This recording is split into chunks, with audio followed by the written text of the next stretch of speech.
Баршаңызға сәлем достар. Үйде осындай нан қалып кетті ме? Тастауға асықпаңыз. Бұдан балаларға ұнайтын пицца жасауға болады.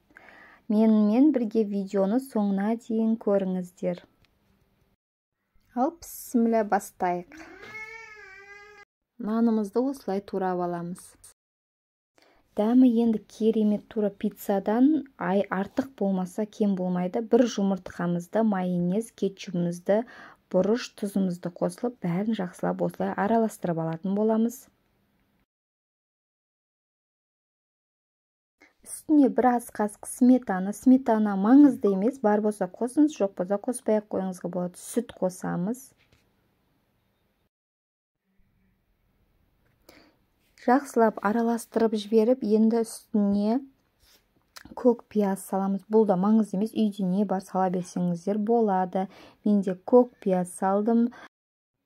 Мен колбаса мен сырымды осылай төрт бұрышты қылып турап алдым, оны салдым. Енді үстіне нанымызды салып, жақсылап араластыратын боламыз қолдың көмегімен. Бізде осында қою масса шығады. Пешіміздің табағын астын майлаймыз.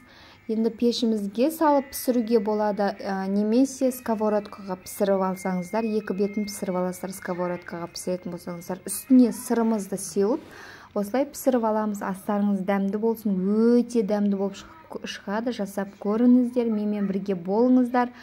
Қиын болмаса, маған подписаться етуді ұмытпаңыз, достар. Сау болыңыздар.